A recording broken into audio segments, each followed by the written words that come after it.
Cuando bajamos de los árboles y tuvimos que caminar por la sabana, necesitábamos inventar la música.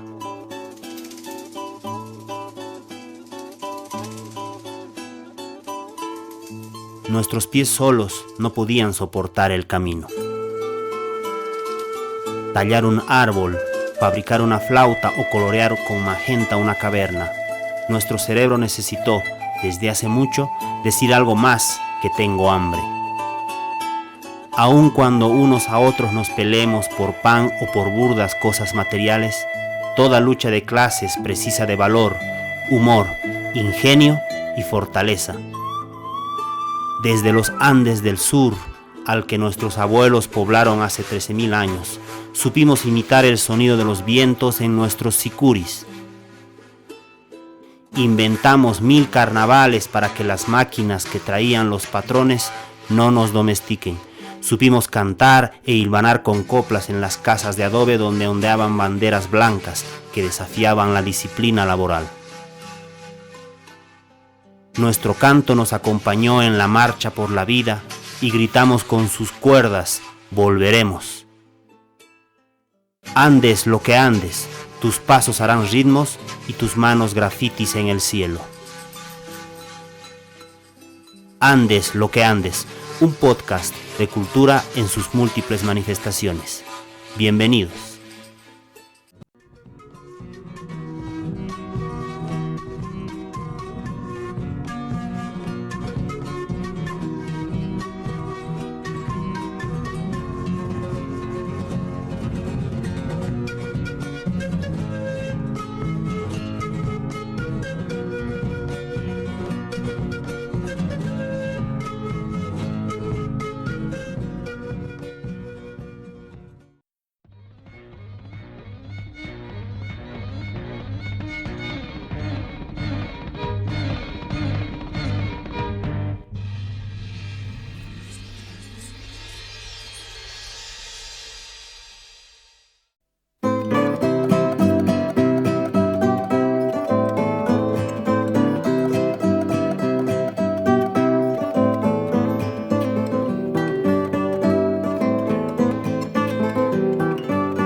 Los señores discuten sobre nuestra suerte, los antropólogos nos buscan las muelas del abuelo, los sociólogos fotografían nuestras chozas, los economistas nos suman las caricias, los políticos formulan planes redentores, y todos multiplican el pan en el papel, y nos recitan los derechos humanos.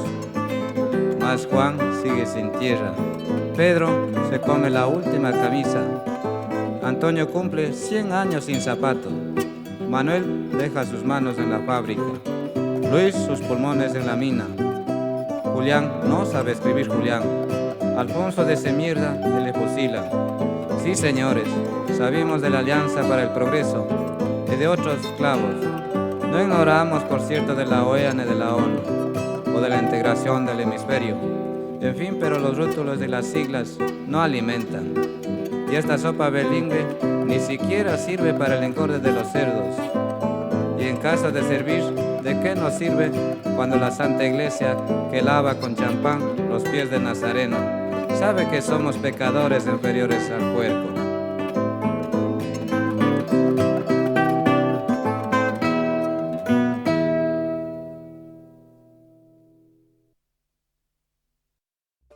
Acabamos de escuchar Churay Churay, una tonada con aires evidentemente ecuatorianos, que pertenece al disco Churay Churay, grabado en 1982, que es básicamente la recolección de varias músicas que se fueron recogiendo en un viaje que hicieron los Boliviamanta por el continente sudamericano.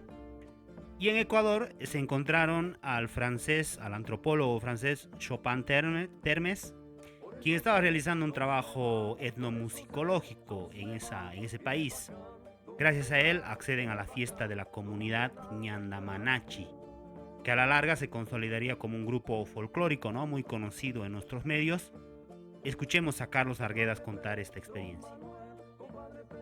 El 84 fue duro y en Ecuador también era duro. El 82 que hicimos la primera gira con Yanamañachi solamente en el Ecuador.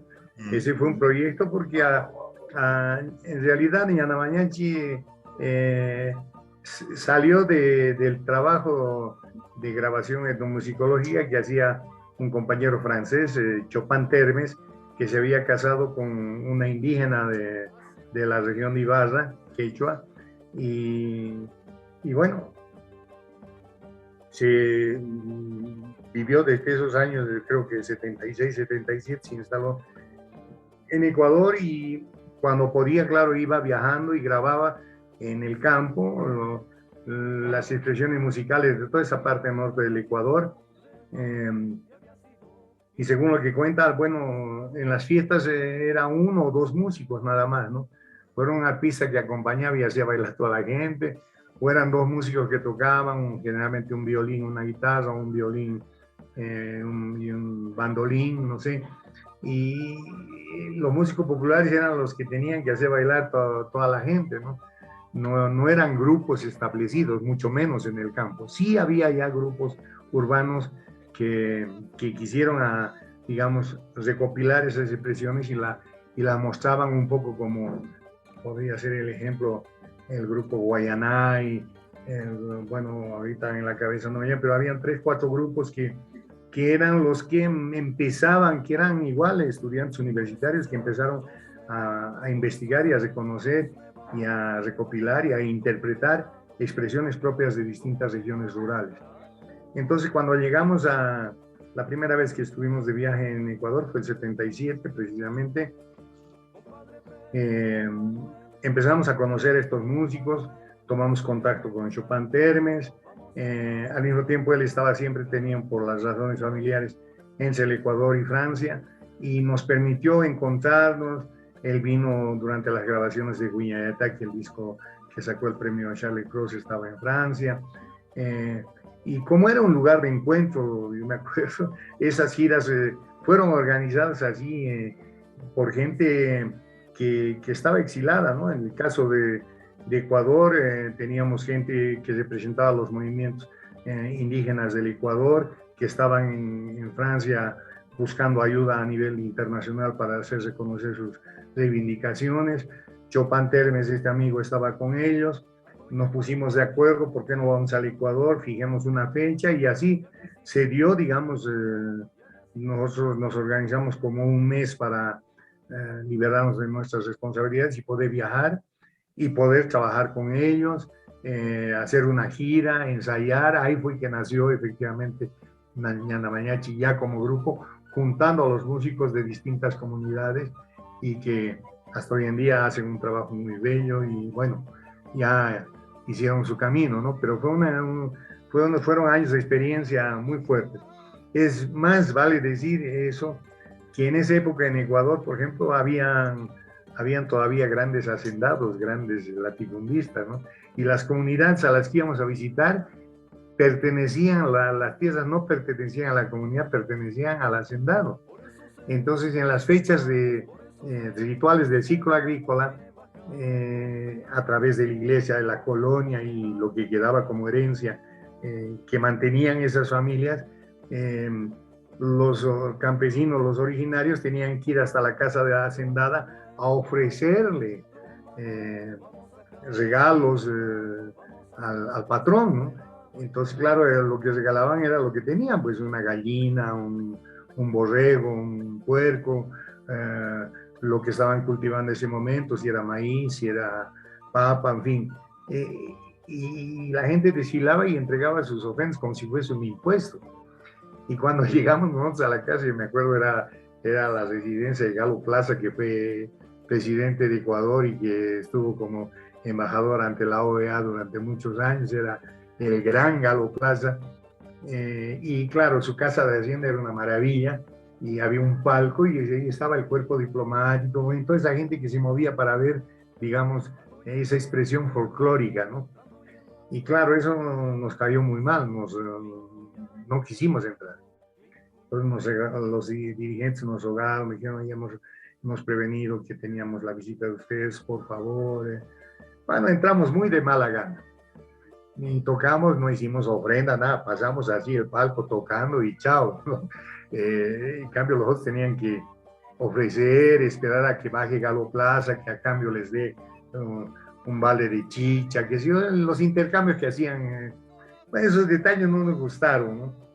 Y sin embargo, la fiesta después duró porque se va de pueblo en pueblo, de comunidad en comunidad, de casa en casa, tocando.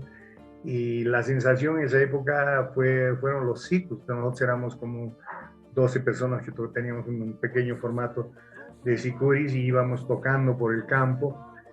Además, el sicu tiene una fuerza, ¿cómo puedo decir?, sonora, sobre todo tocada en grupo, que en el campo se escucha, tú sabes muy bien, de lejos, ¿no?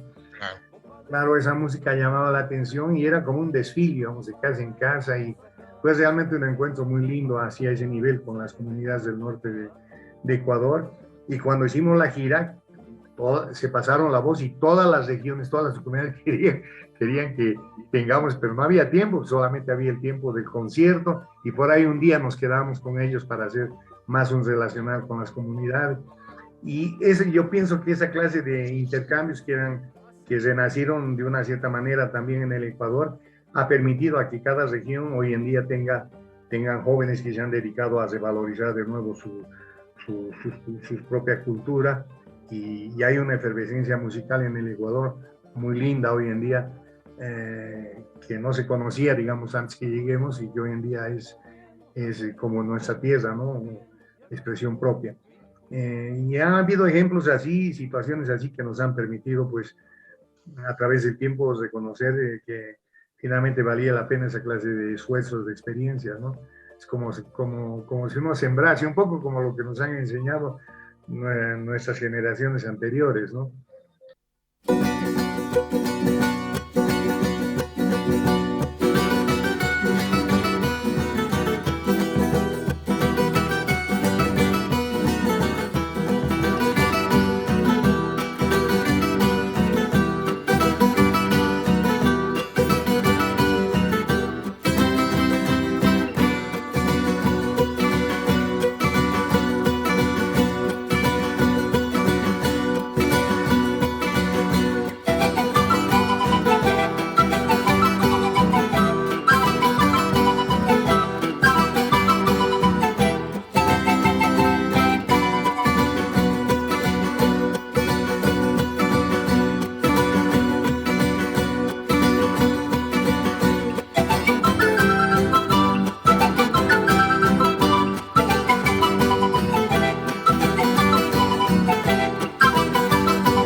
Acabamos de escuchar Alzando el Pañuelo, un cachullapi de Tungurahua en Chimborazo de Ecuador, de este disco que estamos explorando ahora, que se ha conocido como Churay Churay, que era un disco compartido entre Bolivia Manta y la comunidad Ñanda Manache. Esta experiencia ha tenido dos momentos claves, creo que tienen que ver con esta conjunción entre bolivianos y ecuatorianos. Una gira ecuatoriana que hicieron en 1982 y una boliviana en 1984. Pero dejemos a don Carlos Arguedas contarnos las anécdotas de esta gira, y a don Julio, y bueno, vamos a oírlos a él. Ecuador. Con Ecuador, con todas las giras que hemos hecho en Sudamérica han sido autofinanciadas, ¿no? Con el aporte de organizaciones, pero no tanto en el sentido económico, sino en el sentido logístico, ¿no? De relación con las federaciones indígenas o las federaciones campesinas.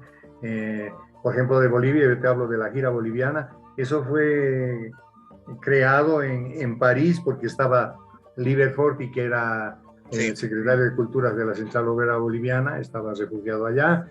Estaba Genaro Flores después de su accidente, después que lo habían paralizado y en sillas de ruedas. Lo íbamos a ver todo el tiempo mientras estaba en París, en el hospital en tratamiento. Y hablábamos, ¿no? Decíamos, bueno, y decían, ¿cuándo Bolivia Manta? Dijimos, bueno, tenemos que darnos tiempito para organizar bien, porque nosotros tenemos que primero establecer un periodo acá para no comprometernos con nuestra agencia artística, la casa discográfica, como para pedir permiso, pedir vacaciones, y ese periodo con tiempo organizar de todo punto de vista, ¿no? O sea que eso fue organizado por nuestros propios medios desde acá. No sabíamos que había la devaluación monstruosa que había en Bolivia el 84. Entonces llegamos y claro, entre la buena intención y las necesidades financieras había pues problemas, ¿no? Pero aún así, con la ayuda además de compañeros que ya acá hay que hablar de, bueno, en La Paz en realidad ha sido todo la Confederación Única de Trabajadores Campesinos, dirigida por Genaro Flores, y que era el nacimiento del MRTK, ¿no? El movimiento político Tupac-Katari. No solamente se tocó en el Teatro Municipal, no solamente se tocó en el Paraninfo Universitario, el Viceministerio de Culturas en la época apadrinó un concierto en el Teatro al Aire Libre. Ya la ciudad en una semana, digamos, habíamos hecho a La Paz, pero en paralelo tuvimos encuentros con comunidades campesinas en Sorejapa, en Ilabaya, que estaba organizado por la Confederación Única de Trabajadores Campesinos, ¿no? O sea, había, mientras se podía y el tiempo permitía, había encuentros tanto con la gente del campo como con la gente de la ciudad.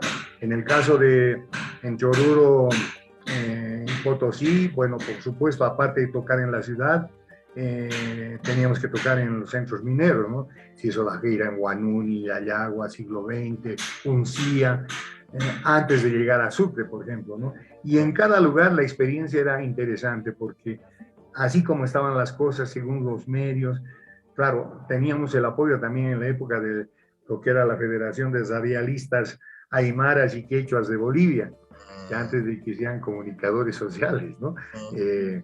Entonces estaba Radio San Gabriel, Radio Nacional de Bolivia, de Oruro, estaba Radio Pío XII, estaba toda la red que hoy en día es ACLO, que eran las radios Loyolas, ¿no? Y dentro de cada radio había compañeros que efectivamente tenían un cierto afecto al trabajo que hacíamos y que nos permitía organizar esto de manera más amplia, digamos, y en función de las posibilidades de las regiones, ¿no? En las minas yo sé que, bueno, nos hicieron formar como soldados y la radio dijo, ¿no? A los trabajadores mineros tenemos que mostrar que nosotros somos solidarios y demás, y las familias venían y nos escogían al dedo, ¿no? Decía, él y él, un boliviano y un ecuatoriano vienen a mi casa, y así nos repartían, y en las mañanas tempranito teníamos que estar en la escuela para el desayuno escolar, y en fin, experiencias así que son únicas, ¿no? Que nos han permitido también alimentar nuestra militancia de alguna manera, ¿no? Claro. Para la audiencia, Liber Forti ha sido agregado cultural de la COP, fundador además del Teatro Nuevos Horizontes, un personaje que ahora, bueno, como todo en la historia de este país, se le está echando tierra, pero hay que recuperarlo, alguien digno de estudiarse. Una anécdota hablando de Liber Forti. Bueno, en París ya, cuando llegó Liber Forti, nosotros ya teníamos amigos argentinos, había un compañero que incluso unos años hizo teatro acá en Bolivia, Hugo Herrera, y el director musical de Trova, Gustavo Beiteman, del que te hablé hace un rato, de excelente músico. Ellos eran de Rosario y habían vivido juntos su niñez. E imagínate, los padres de ellos, que eran de origen español o de origen italiano, o el abuelo, ¿no? O los abuelos, perdón, eran todos ya militantes de experiencia política de Europa, de la vieja Europa. Claro. O eran, bueno, en el caso de Liber Forti, el papá era anarquista. Y además tenían imprentas y en las imprentas creaban la información de 20.000 cosas que pasaban de manera itinerante y disimulada, digamos, a lo que se distribuía oficialmente el gobierno de la época, ¿no? O sea, había un trabajo y una mentalidad de lucha que era impresionante. Y mira, a esos amigos, una noche nos juntamos, Liber Forti, Herrera y Beiterman, y me hablaron solamente de su niñez, de Rosario, de las cosas que hacían de chicos y demás, antes de que Liber Forti se venga acá a Bolivia, imagínate.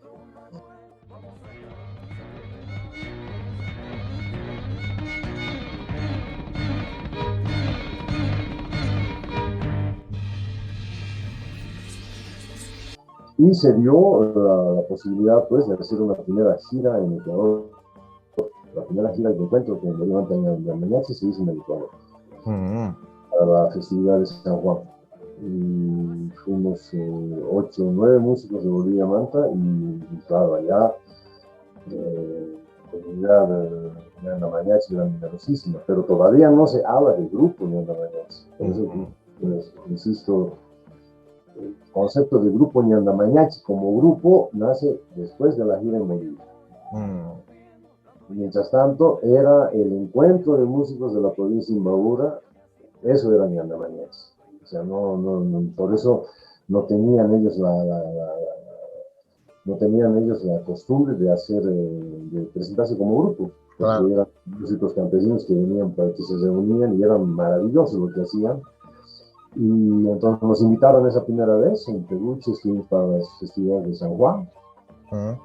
Y en San Juan se dio se dio también una gira nacional muy linda, en la cual ya también tuvimos encuentros en comunidades de otros sectores, ¿no? Me acuerdo que se dio, para darte un ejemplo, fuimos a una provincia de las Tuayes, donde la capital es Cuenca, y en Cuenca tuvimos un encuentro con otra gente originaria que son los cañaris, inolvidables de pueblo. Y así en cada lugar donde íbamos, ese era el objetivo, de no solamente hacer un concierto, sino tener encuentros. Lo más importante era tener los encuentros con las comunidades campesinas, porque eso nos permitía descubrir su música y quizás también aprenderla, ¿no? Y nosotros íbamos también con la música boliviana, con la música nuestra, a hacerles conocer también eso, ¿no? La primera gira se hizo en Ecuador. Y luego, después de eso, como reciprocidad, se organizó la gira luego en Bolivia. Pero en Bolivia fue toda una aventura, pues que era un periodo muy difícil en Bolivia económicamente. Hay una inflación que la gente de ahora se han olvidado, pero en esos años eso era horrible, no había nada. Ver que la gente olvide cómo eran esas épocas y ver lo que es ahora, y que piensen que ahora las cosas van mal, y hace mucho que pensar. Me está hablando de la época del UDP, ¿no? Esa época han llegado. No, creo que era Siles, Lidia Gaynor, Siles, eran esas épocas. La UDP. Y ya había pues, una inflación que Claro. es lo que está pasando ahorita en Venezuela, ¿no? Una inflación donde el dinero no valía nada. Sí. Hablamos de una inflación terrible y muy difícil. Y con los compañeros de la mañana se asustaron cuando vieron eso, porque algunos no podían comprender que sea tan difícil. No había nada, ¿no? No había nada. Pero Claro. así es que se logró hacer esa gira. Y a partir de ahí es que ya cuando ellos volvieron a Ecuador ya nacen con el concepto de hacer el grupo en Yandamaña, ¿no? O sea, a partir de ahí ya se estructura lo que se llama y intermedio de esa gira de Bolivia y todo está pues la difusión del disco Chura y Chura. Invitamos a unos músicos porque no teníamos las posibilidades económicas para invitar a toda la comunidad. Invitamos a los líderes de Neno Beñache, a Alfonso Cachihuango, a Carlitos Perugachi, a Susana Perugachi, y también por la primera vez con Guillermo Contreras, que falleció, un gran hermano nuestro, boliviano. Este disco lo grabamos en Alemania, en Chura y Chura. Entonces, después de la salida del Chura y Chura, ahí es que se confirmó y en Ecuador organizaron la gira de Diamanta y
Hemos escuchado Eros de Paucartambo, Cusco, Perú, Flor de Airampu, un huaño de la provincia Mancocapa de La Paz, Bolivia. Y bueno, como hemos escuchado en el relato de Carlos Arguedas, esta gira boliviana sobre todo ha sido auspiciada por la Central Obrera Boliviana, su estructura, que fue mucho tiempo liderado por el intelectual artista Liber Forti. Y bueno, la gira y la gestión interna ha sido colaborada por la Federación Sindical Única de Trabajadores Campesinos de Bolivia y también por los sindicatos mineros allá cuando iba. Esta relación es muy interesante, puesto que hoy en día parecía ajena la relación del arte con los sindicatos, con los movimientos sociales en el país. Pero en aquella época era muy común que esta relación, como vemos, Genaro Flores estaba muy entusiasmado con Bolivia Manta y ha sido quien ha contactado con los sindicatos campesinos para que gestionen la gira entre Ñandamanachi y Bolivia Manta allá en 1984. Básicamente, en medio de la efervescencia social y política que se vivía en Bolivia, también podemos evidenciar que esta conjunción, digamos, ¿no? Esta combinación de movilización social y movilización cultural fue muy importante en Bolivia, ¿no? Tanto como poder haber recibido por primera vez la visita de esta importante agrupación ecuatoriana, Ñandamañachi, que ha tenido su huella, ¿no? en el folclore boliviano. De hecho, no es casual que Bolivia sea uno de los lugares donde, por ejemplo, se tiene mucho gusto por los sanjuanitos, que son básicamente tradicionales de Ecuador. Sí, es la llegada de este grupo que incentiva la formación de grupos como Collamarca, Iruicho, etcétera, esa especie de grupos con mandolinas, guitarras, ¿no? Y hasta la estética visual también de ellos, los sombreros, las colas trenzadas. Entonces todo eso se trajo desde Ecuador, porque esa es prácticamente una estética ecuatoriana y que influencia mucho en el país. Claro, y que tiene que ver además con esta visión de tener un país grande, ¿no? Que es básicamente por lo menos la región andina de Sudamérica, donde las diferencias entre Bolivia, Perú y Ecuador, cuando nos referimos a la cultura andina, son meramente formales. Y lo esencial es básicamente pertenecer como si perteneciéramos a una gran y misma nación. Exactamente, ahora justamente vamos a ir a escuchar un gran sanjuanito de la Rinconada de Imbabura, Ecuador, que se llama Rabanito.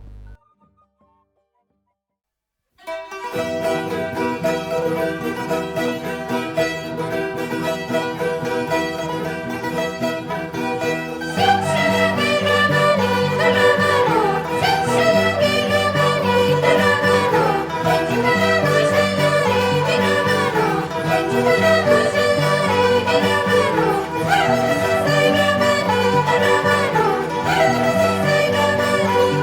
you.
Empieza el tiempo de la espera, de las siembras y las deudas.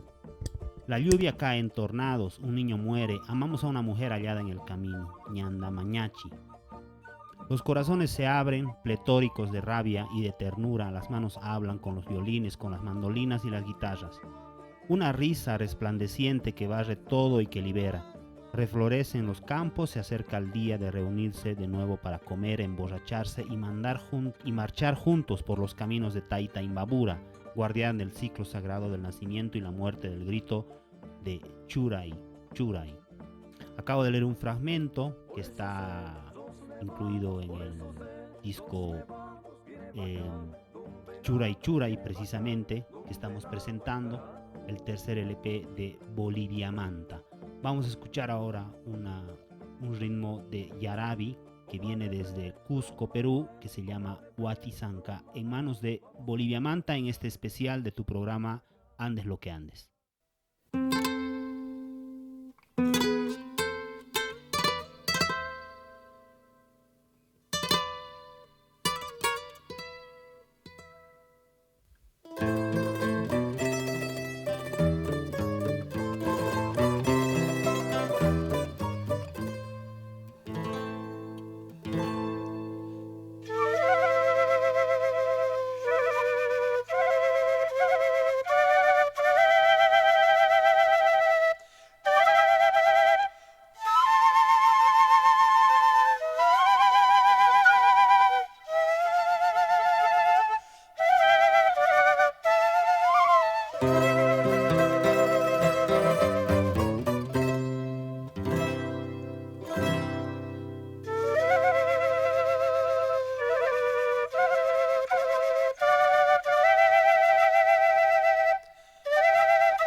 Escuchábamos Carallanta, ese guaño pandilla de la región Aymara entre Perú y Bolivia, para introducirnos a el tercer disco de Bolivia Manta, además el último que sale en formato vinilo con viraje conceptual.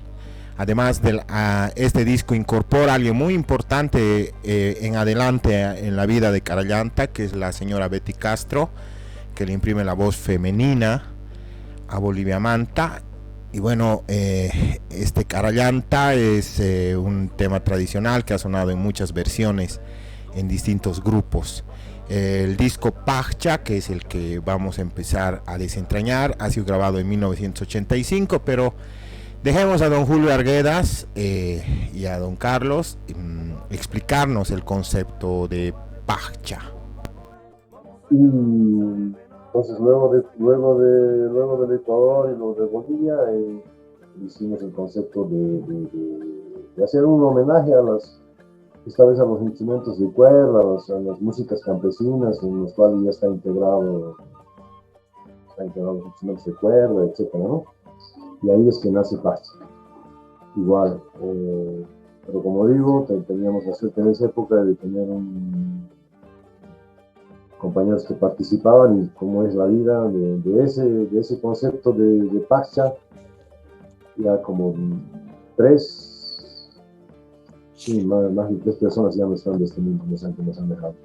Don Guillermo Contreras, Pablito Conde, Oscar Corihuanca, son compañeros que lastimosamente ya están de la Pachcha, como se dice, pues nos han dejado, pero sí, que en esos momentos hemos compartido una música.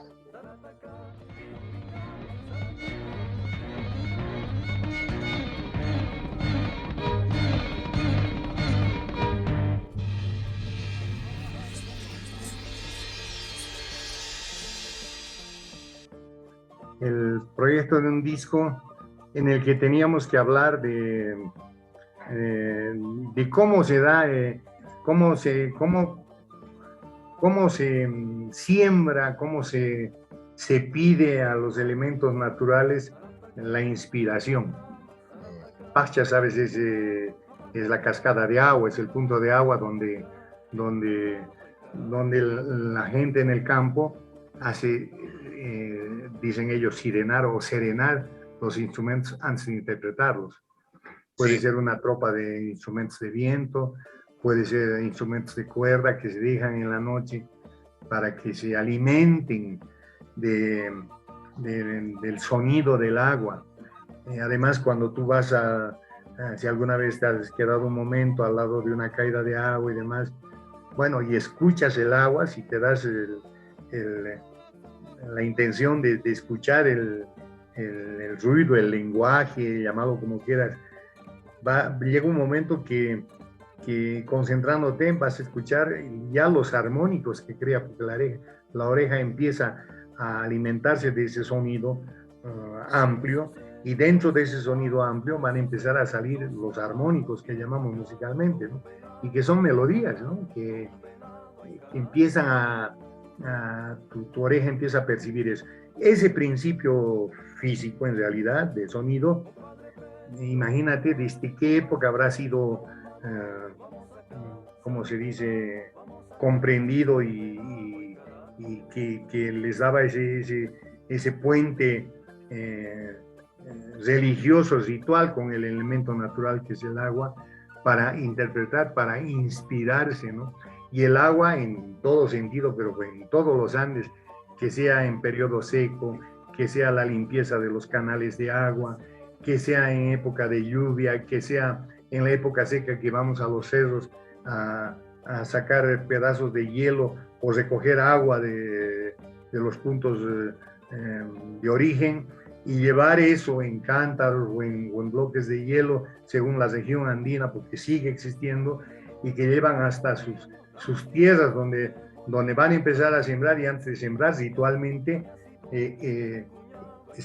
aportan ese agua a la tierra, como dándole esa agua a la tierra, pidiéndole que les permita, ¿no?, tener una buena siembra y que se produzca bien todo lo que están pidiéndole, ¿no? O sea, hay todo un aspecto simbólico y religioso que nos han dejado, que nos han legado nuestros pueblos, y hoy en día, imagínate, con el calentamiento global y todo, recién empezamos a pensar de que si no tenemos cuidado, estamos destrozando nuestro medio ambiente, etcétera, etcétera, pero cuando eso ha sido establecido por nuestros pueblos originarios, pero desde hace miles de años, ¿no? Porque la primera relación del hombre es esa, la de cuidar su medio ambiente, de convivir en buena relación con su espacio, ¿no? Y bueno, Pascha, hemos querido que sea eso. Los textos que se han cantado, los temas, están todos relacionados con el agua.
Pascualitay es la canción que acabamos de escuchar, una tonada del norte de Potosí, que también ha sido versionada por distintas agrupaciones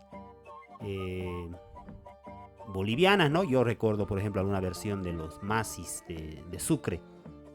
Un comentario que quería hacer sobre la producción discográfica de Bolivia Manta es que, por ejemplo, en este momento tengo en mis manos la placa Huñayataqui y puedo dar cuenta de la gran información que contiene el disco, ¿no? Es un vinilo, lo que tengo en mis manos. ¿Cuántos vinilos editaron en total? En total 3. Editaron los 3 primeros discos de Bolivia Manta son en vinilo, después la producción siguió en disco compacto. Pero a lo que me iba es que el disco tiene mucha información, contenido tanto fotográfico como también a nivel de las letras, por ejemplo, de las canciones, incluso si están en idioma aymara o quechua, o la información también referida al contenido mismo de lo que del concepto que han desenvuelto, que han desarrollado en la placa, ¿no? Es interesante cómo en este ámbito del folclore Bolivia Manta cuidaba muy bien sus producciones discográficas con tal de ofrecer al escucha no solamente la preciosidad de las canciones que recogían e interpretaban, sino también una completa información para poder adentrarse a fondo y poder sumergirse de manera adecuada, digamos, con la música que contenía cada disco. Sí, justamente don Carlos nos explicaba en uno de los audios pasados de que él era trabajador de la distribuidora Aubidis, que era una distribuidora francesa, franco-alemana en realidad, que reunía un catálogo de artistas andinos, de música del mundo en realidad, porque incluso había música afro, y que él era el encargado, digamos, de seleccionar a los artistas, ¿no? Y ellos mismos han trabajado con esta distribuidora. Otra cosa que hay que apuntar es de que como el nacimiento y prácticamente el último disco de Bolivia Manta han sido editados en Francia, es muy difícil conseguirlos aquí en el país. Se han hecho unas reediciones ecuatorianas y peruanas, pero lamentablemente nunca ha habido una edición boliviana de algún disco de Bolivia Manta. Entonces muchas de la información que se tenía aquí, yo recuerdo en los años 90 sobre Bolivia Manta, eran informaciones orales y transmisiones en cassettes mal grabados, etcétera, que llegaban por algún francés o por los mismos Bolivia Manta que llegaban aquí y distribuían alguna que otra copia de lo que tenían.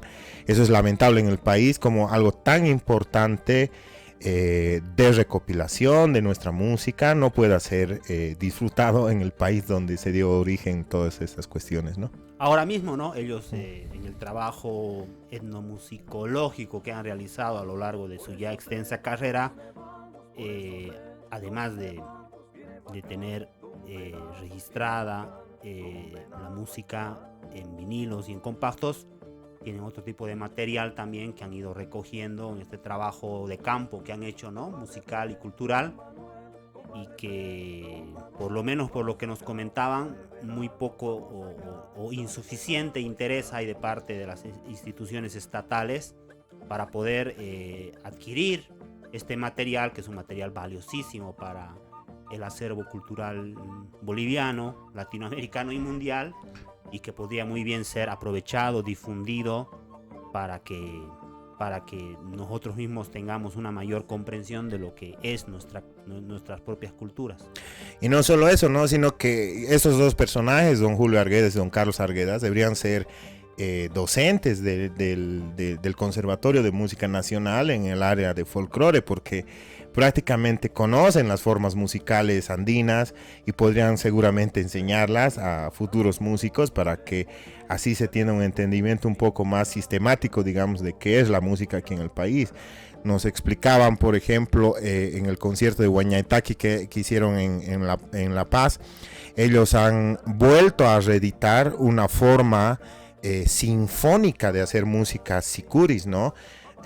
Para quienes entienden, se creía durante mucho tiempo, y eso nos han enseñado, de que la música andina más vernacular era simplemente pentatónica, ¿no? Y ese es un error, porque ellos mismos han mostrado cómo hay una manera de ejecutar sicuris que es polifónica. Entonces ese conocimiento puede irse a la tumba con ellos y no poder aprovecharlos nosotros, ni siquiera como forma de extraer de lo que su experiencia les ha dado a ellos gracias a sus viajes, etcétera. Claro, yo creo que has dicho una palabra clave. Cuando hablamos de Bolivia Manta no estamos hablando solamente de un grupo musical, sino estamos hablando de un conocimiento, ¿no? de muy profundo de lo que es la música andina, y que debería tomarse en esa dimensión lo que es este proyecto, ¿no? cultural Bolivia Manta. Es así, ahora vamos a escuchar Cascañutaya, un guaño de la provincia de Pacajes de La Paz, Bolivia.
Bueno, vamos a leer el texto que está en el disco Pacha. Dice: Pacha es una cascada situada en un lugar mágico donde los músicos comulgan con las fuerzas de la naturaleza. A ella vienen en busca de inspiración, en sus orillas depositan sus instrumentos para que se impregnen de la música y los poderes del agua. Como cada año, todos los hombres de Paucarpata se preparaban para el encuentro. A la mañana siguiente irían a medirse con los de tierras bajas, a quienes desafiarían con el charango, el arpa y el violín. Los vencedores verían prosperar sus bienes y multiplicarse sus rebaños. Anacleto Humaiwa recordaba con amargura el año anterior, los instrumentos desafinados, el arpa agrietada y esa extraña fatiga que los venció. Hechicería, pensó, esta vez para vencerla habrá que pactar con los espíritus. Entonces propuso ir a la Pacha de Yacuñahui, pero nadie quiso seguirlo. Es el Pacha del diablo, el Cirino vive en ella, te matará y te robará el alma. Pero nada lo detuvo y después del mediodía partió solo. Anduvo largo rato. Cuanto más subía, más agreste y desolado se volvía el paisaje. Atravesó un desfiladero de piedras negras y divisó por fin la cascada. Se aproximó a las aguas claras y colgó su charango de las ramas de un viejo sauce. Ahí, en el transcurso de la noche, se cargaría de fuerzas y poderes. Sentado sobre una piedra plana y arrullado por el canto de agua, Anacleto Maiwa se perdió en sus pensamientos sin mirar cómo el día declinaba y las sombras se extendían. No había el menor soplo de viento. De pronto, la superficie del agua se enturbió y Anacleto Maiwa escuchó tiritar las hojas. Dulcemente su charango se puso a vibrar y las cuerdas desgranaron las notas de un singular acorde que lo estremeció. Quiso huir, pero estaba como petrificado. Un ligero vapor emanaba del agua, elevándose hasta envolver el sauce. La corteza se transformaba en escamas y una enorme serpiente de 2 cabezas surgió cubriendo a Anacleto con las aguas frías de sus grandes ojos, vastos como lagos. Con su charango lo encontraron tendido al día siguiente, completamente desnudo, al borde del camino. El pajo lo recostó en un lecho de flores. Anacleto Maiwa, me dirijo a tu alma, la pacha te la ha robado, la guarda en el vientre de la Yacumama. La veo correr bajo la tierra con el río y subir hasta el cielo con el rayo. El Huamani, el espíritu de la montaña, la tiene cautiva. Huamani, he aquí la tinca, he aquí la ofrenda de alcohol y coca. Huamani, te doy lo que tú amas. Padre, libera su alma. El clamor de Paco fue escuchado y el alma regresó a su morada. En Paucarpata se recordará mucho tiempo la noche de la fiesta victoriosa. Anacleto Maiwa dejó a todos encantados. Las melodías de su charango se abrían en el aire como flores de agua, encendiendo la sangre. Temblaban de emoción los dedos que rasgaban las cuerdas hasta hacerla llorar. Hombres y mujeres martillaban la tierra con los pies al ritmo desenfrenado del arpa y el violín, cantando y danzando como si se les terminara la vida. Poseídos por una fuerza mágica, sus cuerpos entremezclados, ebrios de alcohol y de música, ondulaban quejumbrosos sobre el polvo, y la gran serpiente humana sacudía el suelo, estremeciendo la montaña como un gran río que lloraba y reía bajo las estrellas. Vamos a ir a escuchar esa agüita del charango en una canción que se llama Lunarejito, de Burrojatina, de Potosí, Bolivia.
hasta Paxia fueron discos tratados en estudio de grabación. Estudio, sí. Justamente esa experiencia quería que me cuente de la nata. Ya, digamos que la casa discográfica dependía también, bueno, normal, pues se ocupaban del aspecto promocional del grupo, y los 3 primeros discos, entonces, claro, fueron muy bien acogidos por las críticas especializadas de la época, que no eran críticas acentuadas en el mundo andino, pero eran críticas de periodistas que se ocupaban de informarse de manera general sobre cualquier género de música que venía de cualquier parte del mundo, y claro, según lo que habían logrado, ¿cómo puedo decir?, informarse, hacían una crítica del trabajo del artista que presentaba un cierto género de música en su producción discográfica. Entonces, hasta ahí todas las críticas para Bolívar Manta han sido siempre maravillosas, espectaculares, pero ya al tercer disco dijeron, bueno, se nota que, me acuerdo, hay un artículo que dice, se nota que los hermanos Argueda conocen perfectamente las técnicas de grabación en estudios, pero hay que recordarse que esta música es de vivencia, y el sonido de vivencia es algo importante que tenemos que recuperar. Entonces, la casa de discos dice, ¿pueden hacer un disco en vivo? Claro que sí. Ensayamos duro, y Anata, Tincuna Anata y Tincuna, 2 discos que han sido enteramente en vivo. Encontramos, te cuento la historia, porque nuestras giras en la parte frontera con Italia, o sea, lo que se llama los Alpes, que es una cadena de montañas, digamos, muy altas como en acá, pero son lugares de montaña donde hay bastante nieve en invierno, etcétera, etcétera, y eran lugares de pasaje de siglos antes de las cruzadas católicas que iban hasta Oriente, qué sé yo, porque había la guerra de religiones y demás, y construían en siglos, te hablo, por ejemplo, esta capilla donde grabábamos en el siglo IX, ¿no? El 900, estamos hablando del 900, toda en piedra, lo que se llama el estilo romano, capilla pequeñita, porque bueno, los pueblos tampoco eran grandes, y cuando entramos a esa capilla para hacer una animación, me acuerdo, escolar para niños de la región, nos quedamos locos con la acústica, ¿no? Entonces hicimos amistad con el sacerdote que era el que, ¿cómo se dice?, cuidaba la capilla, etcétera, etcétera. Y aparte de sus obligaciones católicas, bueno, la capilla estaba cerrada. Entonces hicimos muy buena relación con él y le dijimos, ¿sabe? Quisiéramos hacer algunas grabaciones, si usted nos permitiría que vengamos. Me dice, pero aparte lo único que tengo que hacer la celebración, la capilla es de ustedes. Y entonces nos vinimos, imagínate, de París, todo el grupo, porque además siempre en las ciudades, y si tenemos que ensayar o llegar al estudio, siempre hay un atrasado que dice, ha habido bloqueo de caminos, o bueno, como en todo lado. Entonces, y bueno, es la manera de que estemos encerrados 24 horas sobre 24 todos los músicos. Decidimos ir al pueblo, alquilamos una casa, nos alojamos ahí hacíamos comida, todo nosotros, llevamos un ingeniero de sonido con el material necesario que tenía que haber para la grabación en la capilla, y todo fue live, o sea, hacíamos 1, 2, 3 tomas de cada tema y escogíamos la mejor, decíamos, bueno, esta queda. Y así se hizo el disco entonces tanto de Anata, ¿no?, que es Alegría, como el de Tincuna, el Reencuentro. Esos 2 discos son totalmente hechos en live. Y claro, por supuesto, cuando salió iba con esa imagen de marketing, ¿no?, grabado en vivo. Y las críticas tuvieron que plegarse y de nuevo elogiar el trabajo que hacíamos, ¿no?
Y bueno, en esta sesión de Andes lo que Andes, estamos caminando por el altiplano y recorriendo las majestuosas montañas de la cordillera de los Andes, acompañados de la música de Bolivia Manta. Qué mejor música para hacer ese recorrido que todo lo que ha podido producir esta gran agrupación de folclore andino, propiamente dicho.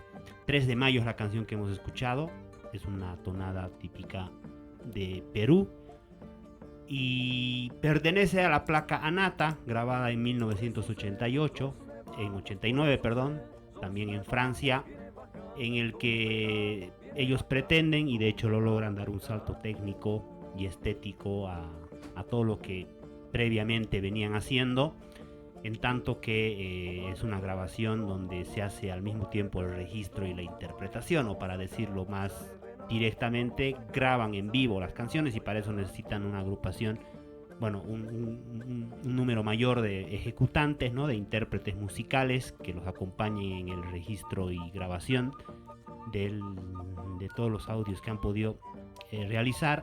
De esto nos va a contar un poco Julio Arguedas, esta experiencia interesante de haber grabado Anata. Imagínate, en Europa hay excelentísimos estudios de música, pero también los presupuestos eran siempre muy importantes, ¿no? Entonces,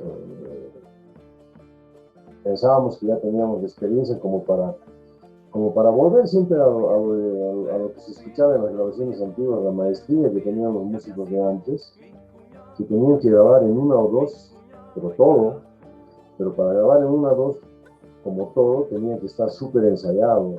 Porque cuando tú vas a un estudio, y es el defecto hasta el día de hoy, cuando tú vas a un estudio, puedes ir no muy seguro de tu proyecto. Claro. Y con las máquinas se hacen milagros. Y por eso es que los discos antiguos, tú me hablas de los vinilos que tienes de Bolivia, pues, coge los vinilos de Europa, no, perdón, de Perú o del Ecuador. Hay obras que son magistrales, hay obras que son joyas. Pero tiene una explicación de que los músicos, como solo tenían que en 1 o 2 tomas grabar un disco entero, lo tenían que tener, pero ensayadísimo. Bien ensayados, claro. Tienen que tener una maestría de interpretación. Entonces, ya para volver a Anata, empezamos a decirnos, sí, también hay que volver a eso. Y a partir de Anata, vieron 2 discos, 2 o 3, que se grabó en directo. Teníamos la suerte, en el sur de Francia había una pequeña iglesia, encontramos una pequeña iglesia en un pueblito, de casualidad hicimos un concierto ahí, una gira de verano, y tenía una acústica maravillosa, y el padre del párroco de esa época era una persona muy gentil, muy humana, y nos dijo, no, si les gusta, yo les doy la autorización y graben aquí, así voy a promocionar mi iglesia, decía, porque allá hay pues una crisis, ¿no? De gente, las iglesias siempre están más vacías, la gente mayor, la gente joven ya no van a es una misa. Y entonces nos dio la autorización y logramos llevar un buen equipo de grabación. Justamente estuvo Chopin Termes, que vino del Ecuador para eso, y porque Chopin Termes también es un excelente ingeniero de sonido, y por eso los conceptos que me han dado los primeros son joyas de grabación. Y entonces ahí hicimos esa apuesta de grabar en directo. Si mal no recuerdo, hay unos sicuris de Itala, que es el carnaval de Mocomoco también, creo, ¿no? En ese disco. Entonces tiene esa acústica de la iglesia, de esos temas. Claro. Esos discos, igual el disco Tincuna también, ahora me acuerdo, están grabados en la iglesia de un pueblito que se llama Chorges, en los Alpes de Francia.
nos separamos del Perú, escuchamos Mi Palomar, un hermoso huaño de Acomayo del Perú.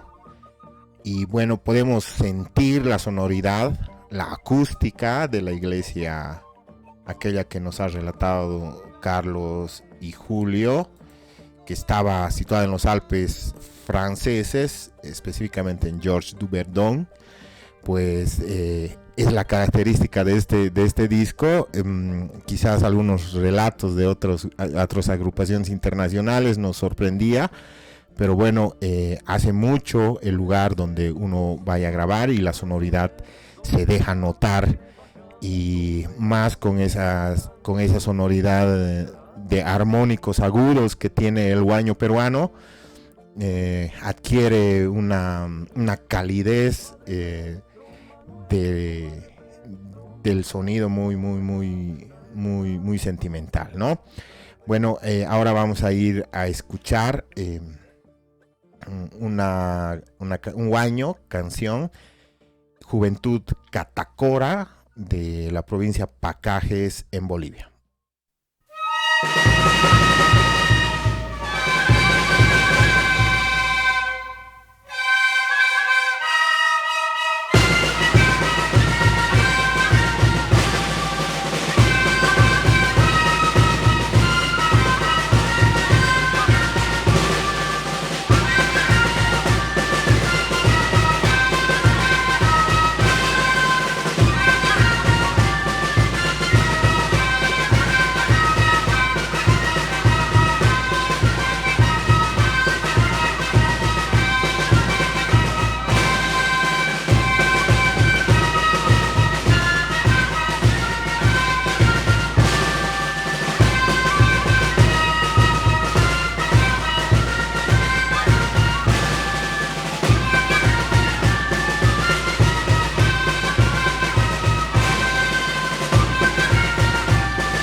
En el interior del disco Anata se puede leer el mito de Huiracocha, ¿no? Esa deidad andina, y de cómo creó los elementos fundamentales que pueblan el universo, ¿no?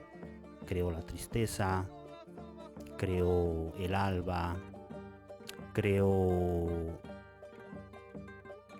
al ser humano, por supuesto, la música, y no podía faltar, por supuesto, haber creado a la alegría, es decir, a la Anata, que con su risa sonora y clara hace florecer los corazones y conmover las almas.